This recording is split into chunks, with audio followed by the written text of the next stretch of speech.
दोस्तों, कैसे हो आप लोग। Welcome back to the channel live life easy. ये काम मेरे अभी ख़त्म नहीं हो रहे हैं। अभी भी मैं स्कूल से आई हूँ। सुबह पहले स्कूल खोला, स्कूल में भी अकेली थी। एंड देन ऑर्डर था CCS यूनिवर्सिटी, चौधरी चरण सिंह यूनिवर्सिटी जो है ना मेरठ में, वहाँ जाने का। कोई अभी ढंग से बताऊँ तो आइडिया भी नहीं था कि क्या करना है। जस्ट ये बोला था कि अपना TLM लेके पहुँच जाओ। थोड़ा आसान हो जाता अगर स्कूल में स्टाफ में कोई और होता तो मैं सीधे फिर वहीं पहुंचती। 1 बजे का टाइम था, लेकिन पहले मैंने अभी 1:15 तक स्कूल करा। देन उसके बाद फिर मैं यहाँ पहुंची, तो मैं सबसे लेट पहुंची थी। लेकिन यहाँ पर ना ये देखो, जितना भी जूट का सामान मैं आपको दिखा रही हूँ ये सब हैंडमेड है। सोचो, एक मैम ने ये खुद बनाया है। हालांकि वो उन्होंने बताया कि वो इसको सेल करती हैं, लेकिन फिर भी ये खुद हाथ से बना हुआ है। कितनी फिनिशिंग है। और बाकी जिसके पास जो था, मतलब कुछ लोगों को ही बोला गया था चुनिंदा, तो जिसके पास जो था TLM वो मैं ले गई थी। अपना भी मैं मतलब उसी हिसाब से ले गई थी, बाकी लोग भी उसी हिसाब से अपना अपना लेके आए थे। तो वो मैजिक बॉक्स और ये वाले साउंड के जो मैंने लास्ट टाइम बनाए थे, अभी रीसेंट का ना कुछ था नहीं, क्योंकि इस बार बच्चों ने सजाने के सामान बनाए थे क्राफ्ट वाले टाइम पे। तो इस तरीके का TLM जो मैं यहाँ ला सकूँ, इस तरीके का कोई भी रीसेंट मेरे पास नहीं था। और वो जो घर का मॉडल मैंने बनाया था वो इतना बल्कि था ले जाने के लिए कि तो मैं यहाँ पर उसको लाई नहीं। ये सब तो था, एक बैग में आ गया ब्लिंकिट वाले में, एंड देन मैं आ गई। तो यहाँ पर क्या था कि समृद्ध उत्तर प्रदेश का एक वो था, प्रदर्शनी टाइप थी। तो ये बेसिक शिक्षा विभाग का स्टॉल था। तो जितने टीचर बुला रखे थे उसमें सामान ज़्यादा हो रहा था, तो हम लोगों को 2 अलॉट कर दिए गए स्टॉल। तो एक ये था, एक बराबर में था। उसमें सभी जो भी मतलब मेरठ ज़िले के जितने भी टीचर्स हैं उनमें से चुने हुए लोगों को, जो इस तरीके की प्रतियोगिताओं में अभी रिसेंटली करके गए हैं ना प्रतिभाग, उनको ही मुझे जो समझ में आया बुलाया हुआ था। तो सबसे जो हाईलाइटेड रहा ना स्टॉल में जो था, वो मैम की ये पेंटिंग्स, ये भी उन्हीं मैम की हैं। एंड वो जूट का सामान, पेंटिंग को तो किसी ने पूछा भी नहीं सही बताऊं तो, लेकिन जूट के सामान को जितने भी अधिकारीगण आए सब ने पूछा, प्रशंसा करी, और हर कोई देख रहा था। तो यहाँ पर यही कैलेंडर वगैरह जो सब भी था ना, वो पहले मैंने अपने वाले की वीडियो एक बनाई। देन फिर मैं दूसरे वाले स्टॉल में गई। यहाँ पर TLM प्रदर्शनी के लगभग सारे विनर जो थे ना, वो लोग तीनों चारों यहीं पर थे। तो इनके स्टॉल में कुछ ना कुछ नया मुझे मिलेगा, ऐसा जो अलग हो। और इंटरनेट से सच में कुछ अलग चीज़ें थी इनके यहाँ। तो ये है कि जब आप सीखते रहते हो, सीखने की इच्छा के साथ करोगे, तो हर जगह कुछ ना कुछ, हर इंसान आपको कुछ ना कुछ सिखा के जा सकता है, ऐसा मेरा मानना है। नया मैं ये बना के ले गई थी बस एक, बाकी सब मेरा पुराना ही था, वाइल्ड एनिमल का, कैमरे की शेप में इस तरीके का। तो मैंने इसको, नई यही चीज़ थी तो मैंने ये मैम को एक दिखा दिया था। देन यहाँ पर जो था वो घोषणा चल रही थी, सभी अधिकारीगण जो हैं वो संबोधन करेंगे, जो भी चीज़ है जिस बारे में भी ये प्रोग्राम था। तो अंदर तो हम लोग बैठ नहीं पाए क्योंकि AC अंदर था, लेकिन यहाँ पर स्टॉल अपना आप खुला नहीं छोड़ सकते। तो जैसे बेसिक शिक्षा विभाग का था, ऐसे ही फाइन आर्ट्स वालों का, ITI वालों का, सब डिपार्टमेंट्स का एक एक स्टॉल था। और रैंक के इंक्रीजिंग ऑर्डर में हमारे निरीक्षण हो रहे थे कि पहले जो आया अगला अधिकारी उससे बड़ा, फिर उससे बड़ा। जब सारे निरीक्षण हो गए देन हम फ्री हो गए। लेकिन अब घर जाते टाइम मुझे यही लग रहा है कि रोज़ का इतना लेट हो रहा है काम, त्योहार सिर पे हैं, तो मैं उसकी सफाई कैसे करूँगी। तो मैंने ना कुछ ऑर्डर किया हुआ था वो आपको दिखाती हूँ। ये है मेरा सफाई का नया साथी और सुपर हीरो कहना चाहिए, Agaro S wet and dry vacuum cleaner. और ये हैं इसके useful attachment, dry brush, wet brush, small brush, crevice nozzle brush, blower function के लिए एक फिल्टर, एक्सटेंशन रॉड, और साथ में एक होज पाइप।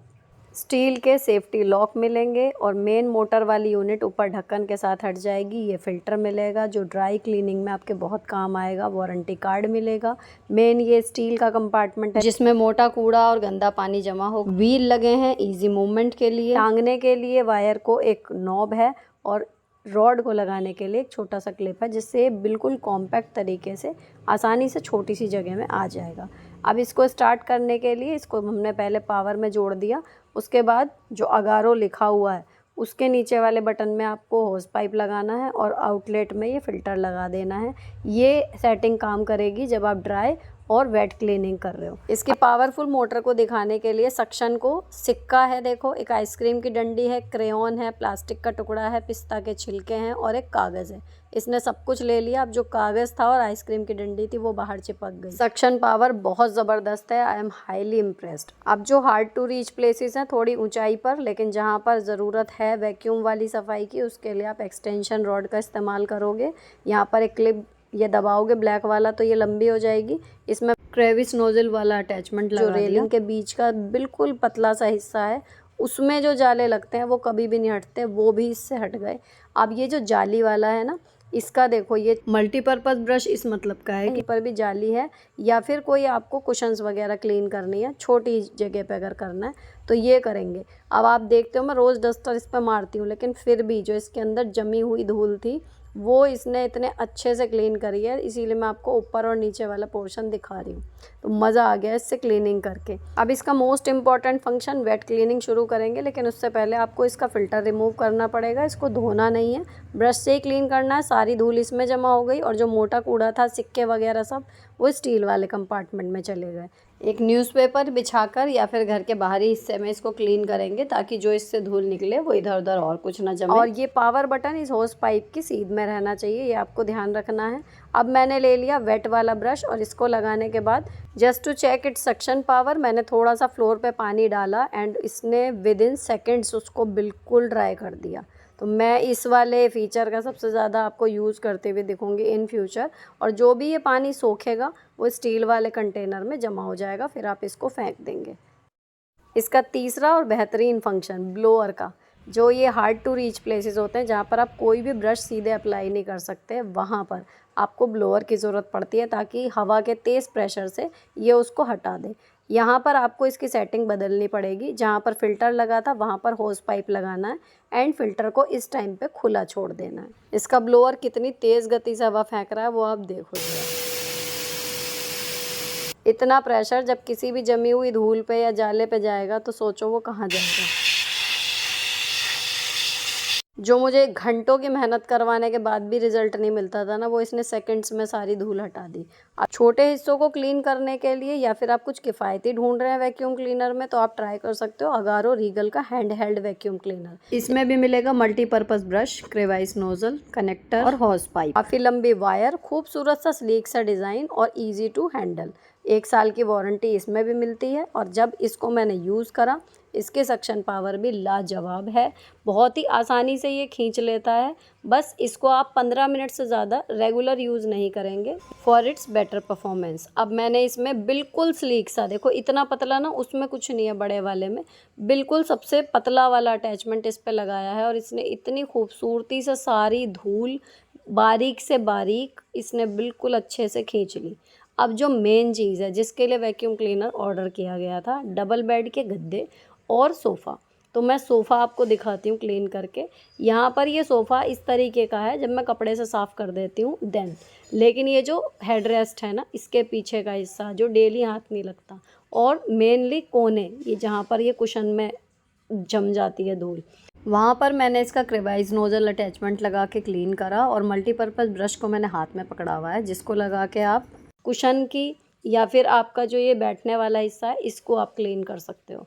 और केवल सोफ़ा और वहाँ पर जंगला साफ़ करा है, लेकिन इतनी सारी धूल इसमें निकली है, तो ये वो वाली ही धूल होती है जिसको हम एक जगह से साफ़ करें तो वो दूसरे स्पेस पे बैठ जाती है, दूसरे से साफ़ करें तो तीसरे पे। इस तरीके से उड़ने वाली बारीक धूल या फिर जमी हुई जो हमें ऊपर से दिखाई नहीं दे रही लेकिन अंदर वो है और हमें नुकसान पहुंचा रही है। तो अब आप क्लियरली देख पा रहे होंगे जहाँ पर धूल है वहाँ पर, और जब इसको अप्लाई करा तो इसने कैसे इतना बढ़िया तरीके से क्लीन कर लिया।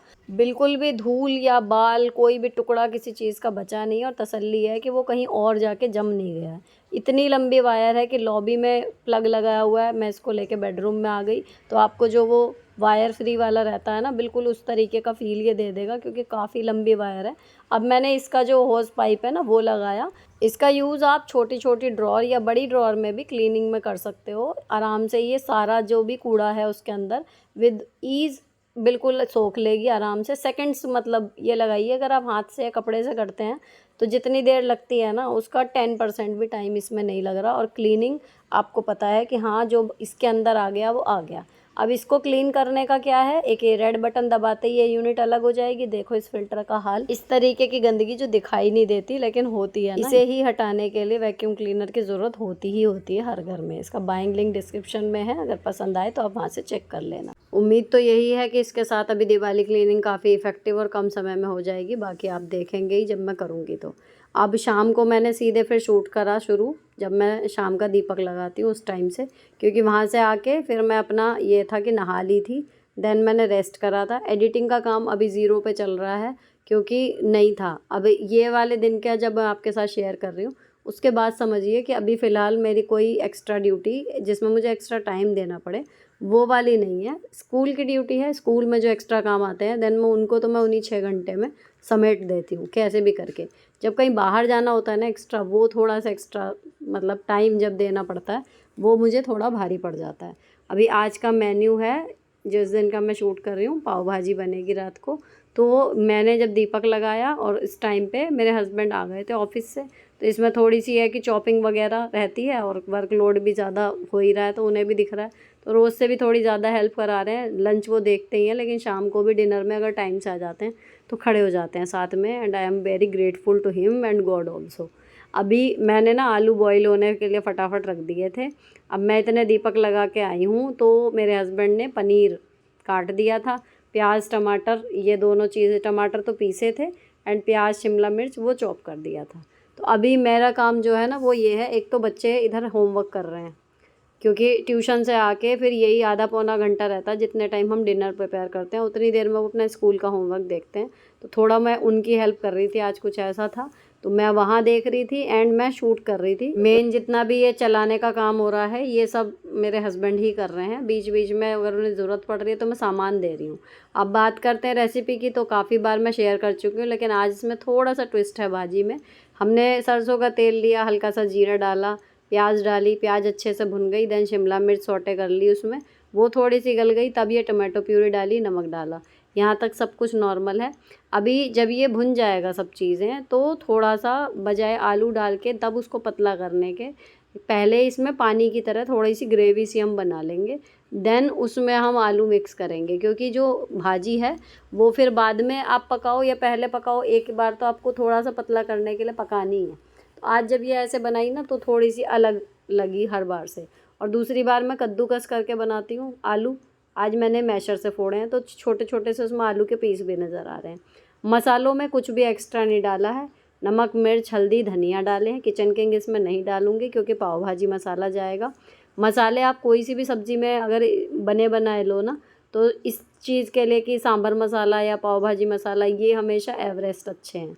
जो मैंने ट्राई करके देखा, कैच से बेटर एवरेस्ट है सांभर का मसाला भी और इसका भी, तो वो मैंने मंगा के रखा हुआ है। और मटर ये फ्रोज़न वाली हैं। जब सारा ये मसाला भुन गया अच्छे से, टमाटर गया है इसमें, प्याज गई है, अदरक गई है, लहसुन नहीं गया है, और बेसिक मसाले डाले हैं, देन इसमें मटर भी मिक्स करके इसको थोड़ी देर ढक के पका दिया 5-7 मिनट, ताकि वो मटर अच्छे से मुलायम हो जाए।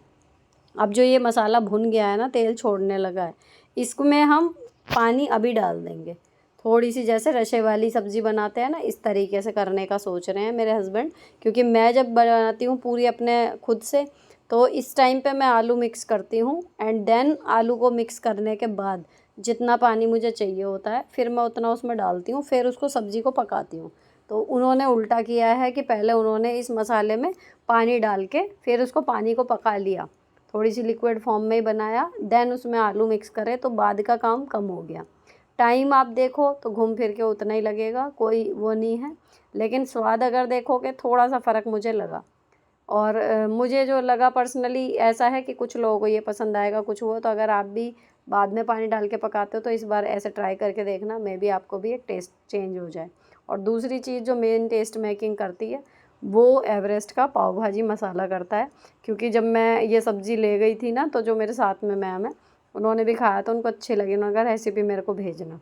तो यहाँ पर थोड़ा सा वही है कि जो बाज़ार के मसाले पैक्ड वाले आते हैं ना, उनमें फ्लेवर अलग सा आ जाता है, आपको ज़्यादा मेहनत नहीं करनी पड़ती उस परफेक्ट टेस्ट को पाने के लिए। इसमें धनिया नहीं थी आज हमारे पास, तो मैंने थोड़ी सी कसूरी मेथी आज डाली है, इतना तो करा है चेंज, बाकी वरना धनिया डलती है। अब जो आलू मैश करके डाले थे वो इसमें डाल देंगे। अभी 5-7 मिनट का खेल है बस, देन सब्ज़ी रेडी हो जाएगी, क्योंकि पानी हमारा अच्छे से बॉईल हो गया। तो जब ऐसे चला रहे हैं ना, तो ये ऐसी लग रही है जैसे गाढ़ी गाढ़ी आलू टमाटर की सब्ज़ी जो हम कचौड़ी के साथ खाते हैं ना, वैसी। लेकिन 5-1 मिनट में ही ये काफ़ी थिक हो जाएगी, तो ये बिल्कुल पाव भाजी वाली जो कंसिस्टेंसी आती है वो आती है। तो आप इसको बना के देखना इसी तरीके से, क्योंकि पर्सनली आप देख के आप लोगों को जो भी लग रहा हो, अच्छी लग रही है नहीं लग रही है आई डोंट नो, लेकिन जब से ये वाली बना दी है ना मैंने, जब से शादी के बाद मतलब मैंने बनानी शुरू करी है, तब से अभी तक ना तो कहीं शादी की अच्छी लगती, और अगर कहीं ऐसे भी खाई है ना तो वो बात नहीं आती, ये वाली ही बढ़िया लगती है। अब पाव भाजी मसाला इसमें 2 बड़े चम्मच भर के डाला है। नींबू निचोड़ा है, अभी बड़ा नींबू था तो ये लगभग 3/4 नींबू था, तो पहले इतना डाल दिया। उसके बाद पनीर डाला है सबसे एंड में, ताकि वो एकदम मिक्स ना हो जाए कि छोटे छोटे पीसेस में कट जाए। पनीर एंड में डाला है बिल्कुल। और फिर इसमें बड़ा सा चम्मच भर के मक्खन डाल देंगे। अगर मक्खन अवेलेबल नहीं भी हो तो भी कोई दिक्कत नहीं है, आप 2 चम्मच के करीब इसमें बढ़िया देसी घी डाल दो, उससे भी बहुत अच्छा फ्लेवर आता है। अब देखो आ गई ना वही कंसिस्टेंसी बिल्कुल जो भाजी वाली रहती है। अब जो ज़िगज़ैग वाला चाकू रहता है उससे फटाफट से हमने बन को काट लिया। और नया वाला तवा इसीलिए नहीं निकाला है क्योंकि ये बड़ा वाला तवा है, कुछ चिपकने वाला आइटम इसमें है नहीं जो चिपक जाएगा। और ये बड़ा है ना तो इसमें एक साथ काफ़ी सारे बन एक साथ सिक जाएंगे। तवे पर थोड़ा सा मक्खन लगाया और फटाफट से कटे हुए बन इस पे सेट कर दिए, तो एक ही बार में एक थाली प्रॉपर सेट हो जाएगी। तो अभी पुनीत के यहाँ से बर्तन आए हुए हैं, मेरे देवर के यहाँ से खाना आया था वहाँ पर, तो वो बर्तन भी वापस जाने हैं। तो सबसे पहले ये है कि वो लोग जल्दी खा लेते हैं, 8 सवा 8 वही हमारा ही टाइम है, तो खाने के टाइम पे वहाँ पहुँच जाए। तो पहली प्लेट हमने वहाँ पर भिजवाई। ये प्लास्टिक नहीं है, सिरेमिक के हैं बाउल। मतलब कई बार लगता है ना कि टोक वो लगती है कि हाँ भाई बिल्कुल गर्म खाना उसमें मत डालो, इसलिए मैं आपको मेंशन कर रही हूँ। तो ये वाली जो सारे बन सिके हैं ये और भाजी, ये करके पहले मैंने बच्चों की चाची के यहाँ भिजवा दी। अब जब सिकते जाएंगे तो फिर हम खाते जाएंगे। तो ये पुराना ट्रेडिशन है मोहल्लों का, जब परिवार में एक दूसरे के यहाँ खाना जाता था, थालियाँ जाती थी। कोशिश कीजिए जितना हो सके बना रहे, अच्छा लगता है कई बार। अब पहले बच्चों को खाना दे दिया है, उसके बाद हम लोग खाएंगे। इसके साथ ही व्लॉग ख़त्म कर रही हूँ। अच्छा लगा हो तो चैनल को सब्सक्राइब कर दीजिएगा। मिलती हूँ आपसे नेक्स्ट वीडियो में। Till then bye bye, stay beautiful always.